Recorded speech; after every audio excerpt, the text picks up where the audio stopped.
Thanks for joining us. First tonight at 10, police reform, setting the stage for an emotional night at Memphis City Council. A crowd packing the chamber and stepping up to the podium with pleas for more police accountability in the wake of the Tyre Nichols death. Many of the speakers sending a direct message to Memphis Police Chief C.J. Davis.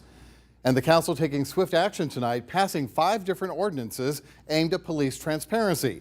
The 6th was delayed for a later date. Here's some context on what they mean exactly. The first, establishes an annual independent review of how MPD trains its officers. The next keeps police from making traffic stops in unmarked police cars.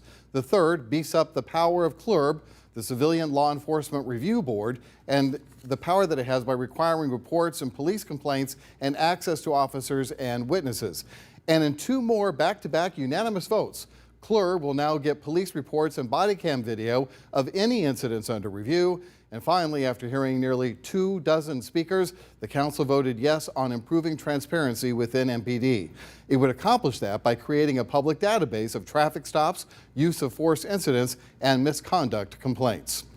Well, as you can imagine, especially given what this city has been through with the Tyre Nichols case and others, emotions were running high tonight. Our Zaria Oates is live at City Hall to share some of what the public had to say. And Zaria, lots of times you won't find 12 people, maybe even 5 people at a city council meeting, but that was not the case tonight.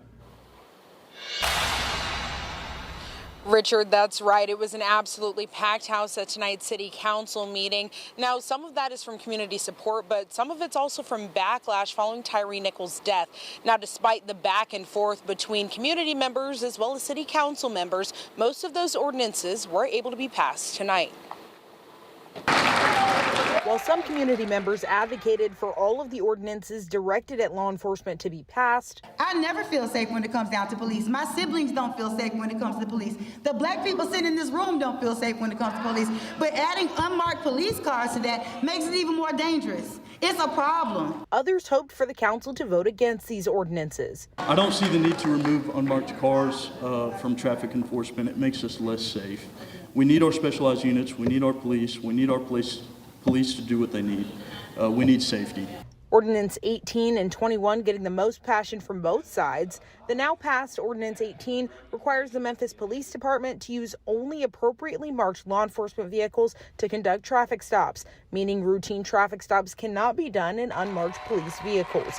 And the now passed Ordinance 21 would require the City of Memphis law enforcement to collect and report data on traffic stops, arrests, use of force, and complaints. Chief C.J. Davis was there and hearing all of these ordinances as they passed, and as multiple community members directed their hesitancies to the chief and council members specifically. I'm asking this body to pick a side: cover-ups or transparency, brutality or freedom, corruption or accountability.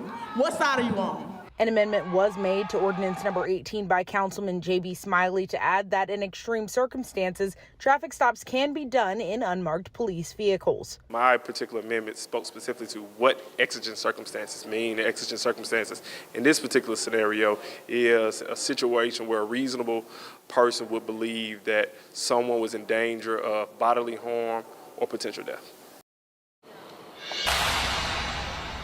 As these ordinances prepare to go into effect in the city, activists say that the fight is not over until there are no more deaths like Tyre Nichols. Now, Chief C.J. Davis did decline to speak to media today. Live downtown, I'm Zaria Oates.